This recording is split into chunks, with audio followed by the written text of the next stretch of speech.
Dans les jours sombres de l'exil, alors que Jérusalem était tombée entre les mains de Babylone, un jeune homme fut emmené loin de sa terre natale. Il s'appelait Daniel, un nom qui signifie Dieu est mon juge. Mais pour lui, ce n'était pas qu'un nom. C'était sa réalité, son encre. Daniel n'était pas seul. Avec lui, trois amis partageaient la même foi, Shadrach, Meshach et Abednego. Ensemble, ils furent choisis pour servir dans le palais du roi Nebuchadnezzar, après avoir été formés dans la culture, la langue et les traditions babyloniennes. Mais très vite, Daniel fut confronté à un choix moral, se souiller avec la nourriture du roi ou rester fidèle à Dieu. Il demanda à ne pas manger les mets royaux, préférant des légumes et de l'eau. Beaucoup auraient cédé pour plaire ou survivre, mais Daniel choisit l'intégrité. Leçon morale numéro 1. L'intégrité dans les petites choses prépare la victoire dans les grandes épreuves, et Dieu honora sa foi. Daniel et ses amis furent trouvés 10 fois plus sages que tous les magiciens et devins du royaume. Le roi en fut impressionné, mais ce n'était que le début. Le songe du roi est la première prophétie. Une nuit, Nebuchadnezzar fit un rêve qui le troubla. Aucun sage ne pouvait l'interpréter, car le roi refusait de dire le contenu du rêve. Tous étaient condamnés à mort. Mais Daniel pria. Il se tourna vers le ciel, non vers la panique, et Dieu révéla le secret. Le rêve parlait des royaumes du monde, d'une grande statue d'or, d'argent, d'airain, de fer mêlés d'argile. Puis une pierre se détacha sans main d'homme et détruisit la statue. Le rêve prophétisait la chute des puissances humaines et l'établissement éternel du royaume de Dieu. Leçon morale numéro 2. Celui qui prie et cherche Dieu peut accéder à des mystères que le monde ignore. Le roi tomba sur son visage devant Daniel. Le captif devint conseiller du roi, car la sagesse divine brillait à travers lui. L'épreuve de la fournaise. Mais Babylone, malgré les révélations, s'enflait d'orgueil. Le roi fit ériger une statue d'or et ordonna à tous de l'adorer. Daniel n'était pas présent, mais ses trois amis refusèrent de se prosterner. Le roi les jeta dans une fournaise ardente, chauffée 7 fois plus que d'ordinaire. Mais au cœur du feu, le roi vit un quatrième homme, semblable à un fils des dieux, marchant avec eux. Il n'était pas seul. Leçon morale numéro 3. Quand tu refuses de compromettre ta foi, Dieu entre dans ta fournaise avec toi. Ils sortirent sans même l'odeur du feu.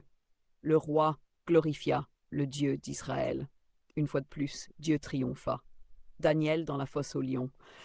Des années plus tard, sous le règne de Darius, Daniel était encore élevé en honneur. Sa fidélité, son esprit excellent et sa droiture dérangeaient ses ennemis.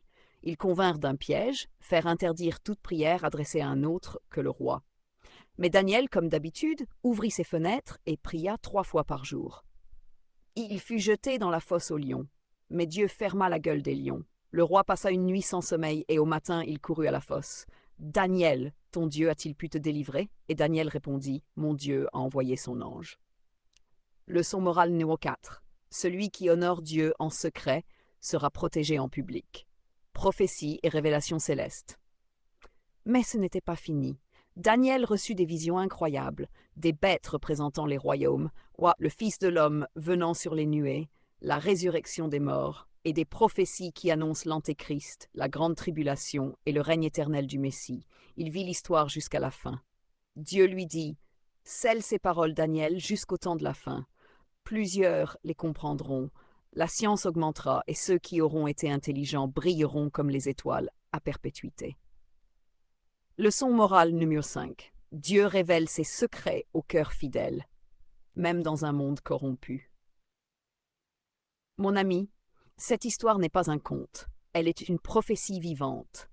Aujourd'hui encore, Dieu cherche des Daniel, des hommes et des femmes prêts à se tenir debout, à rester purs, à refuser l'idolâtrie moderne et à prier dans le secret. Ce que Dieu a fait pour Daniel, il peut le faire pour toi. Tu vis peut-être une fournaise, une fosse de lions, un exil.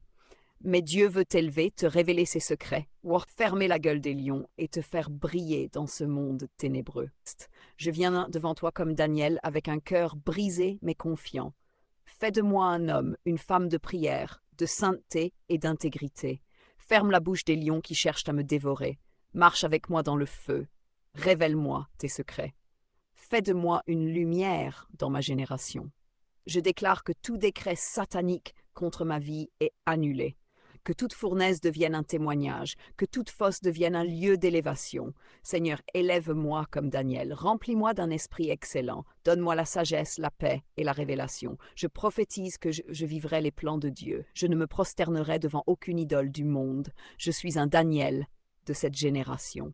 Au nom de Jésus-Christ. Amen. Si cette histoire t'a touché, abonne-toi pour plus de contenu inspiré. Like cette vidéo pour répandre la lumière. Partage-la avec quelqu'un qui a besoin d'un miracle.